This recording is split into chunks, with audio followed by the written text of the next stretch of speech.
Bear and Max. Bear was a black and brown cat with green eyes. He lived with a boy, Ryan. Ryan always thought that Bear was a perfect name for the cat because he had a black spot in the shape of a bear. Bear liked to go outside every morning and run after butterflies. He always came home just in time for dinner. 5 blocks away, Max the cat lived with a girl, Shella. When Shella moved to this town last month, he was lonely. She had no friends there, but after Max followed her home, he became a good friend to her. One day, Sheila saw Max sitting under the desk. He was making a strange sound. "What's wrong?" asked Sheila. She looked at him closely and found a bad cut on his leg. She took him to the animal hospital. The doctor said, "He will get better if he gets enough rest. Keep him inside here for a week." That night at Ryan's house, there was no bear. Ryan checked outside, but he couldn't find him. He made posters and put them up around town. A third night passed, still no bear. When Sheila was walking near her house, he saw a poster about the last cat. She read it closely and her eyes got big. This cat looks exactly like Max. It's so strange. She hurried home. "Come home, Max, let's go." She took him to the address on the poster. Ding dong. When Ryan heard the doorbell ring, he ran to the door and opened it. "Bear, you are back," Ryan cried. Max jumped up into Ryan's arms. "Let me guess," said Sheila. "Your cat comes home only in the evenings, doesn't he?" Ryan nodded. "And you lost him last Friday, didn't you?" Sheila said. "Yes, how did you know?" said Ryan. "Because this is my cat too, and he usually comes to my home only during the day." "Our cat was 2 families," said Ryan. "Hey, if you have time, please come in and have some cookies." "Sure," said Sheila. "Thank you, Max," she thought. "I made a good neighbor thanks to you." Bear and Max. Bear was a black and brown cat with green eyes. He lived with a boy, Ryan. Ryan always thought that Bear was a perfect name for the cat because he had a black spot in the shape of a bear. Bear liked to go outside every morning and run after butterflies. He always came home just in time for dinner. 5 blocks away, Max the cat lived with a girl, Shella. When Shella moved to this town last month, he was lonely. She had no friends there, but after Max followed her home, he became a good friend to her. One day, Sheila saw Max sitting under the desk. He was making a strange sound. "What's wrong?" asked Sheila. She looked at him closely and found a bad cut on his leg. She took him to the animal hospital. The doctor said, "He will get better if he gets enough rest. Keep him inside here for a week." That night at Ryan's house, there was no bear. Ryan checked outside, but he couldn't find him. He made posters and put them up around town. A third night passed, still no bear. When Sheila was walking near her house, he saw a poster about the last cat. She read it closely and her eyes got big. This cat looks exactly like Max. It's so strange. She hurried home. "Come home, Max, let's go." She took him to the address on the poster. Ding dong. When Ryan heard the doorbell ring, he ran to the door and opened it. "Bear, you are back," Ryan cried. Max jumped up into Ryan's arms. "Let me guess," said Sheila.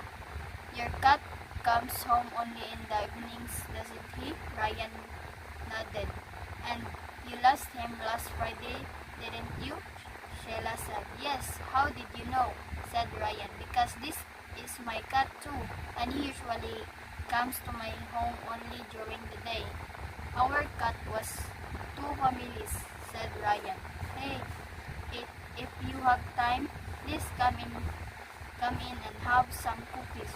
Sure, said Sheila. Thank you, Max. She thought I made a good neighbor thanks to you. Bear and Max. Bear was a black and brown cat with green eyes. He lived with a boy, Ryan.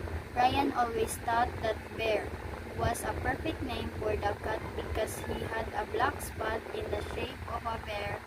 Bear liked to go outside every morning and run after butterflies. He always came home just in time for dinner. 5 blocks away, Max the cat lived with a girl, Sheila. When Sheila moved to this town last month, he was lonely. She had no friends there, but after Max followed her home, he became a good friend to her. One day, Sheila saw Max sitting under the desk. He was making a strange sound. What's wrong? Asked Sheila. She looked at him closely and found a bad cut on his leg. She took him to the animal hospital. The doctor said he will get better if he gets enough rest. Keep him inside her for a week. That night at Ryan's house, there was no bear. Ryan checked outside, but he couldn't find him. He made posters and put them up around town. A third night passed, still no bear. When Sheila was walking near her house, he saw a poster about the last cat. She read it closely and her eyes got big. This cat looks exactly like Max. It's so strange. She hurried home. Come home, Max, let's go. She took him to the address on the poster. Ding dong. When Ryan heard the doorbell ring, he ran to the door and opened it. Bear, you are back, Ryan cried. Max jumped up into Ryan's arms. Let me guess, said Sheila. Your cat comes home only in the evenings, doesn't he? Ryan nodded. And you lost him last Friday, didn't you? Sheila said. Yes, how did you know? Said Ryan. Because this is my cat too, and he usually comes to my home only during the day. Our cat was two families, said Ryan.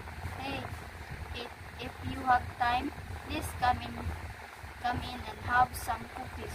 Sure, said Sheila. Thank you, Max.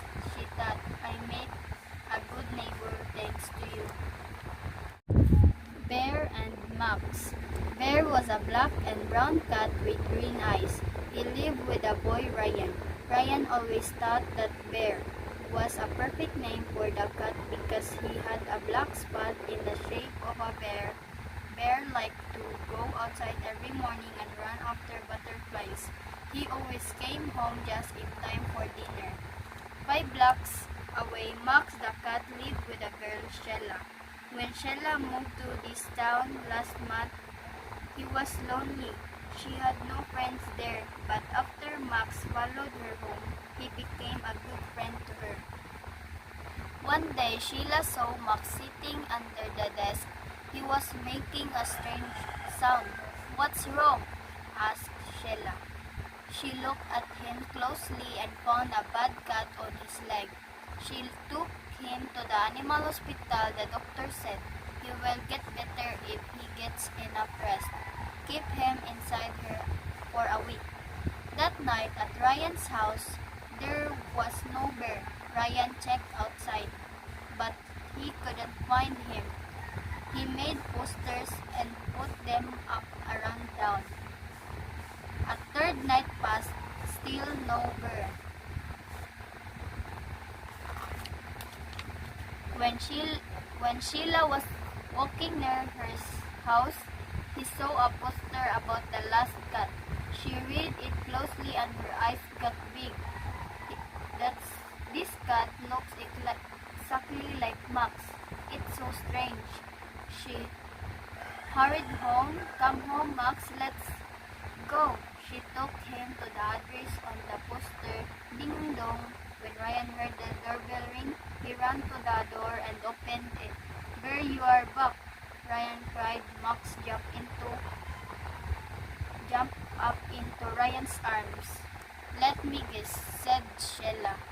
Your cat comes home only in the evenings, doesn't he? Ryan nodded. And you lost him last Friday, didn't you? Sheila said. Yes, how did you know? Said Ryan. Because this is my cat too, and he usually comes to my home only during the day. Our cat was two families, said Ryan. Hey, if you have time, please come in and have some cookies. Sure, said Sheila. Thank you, Max, she thought.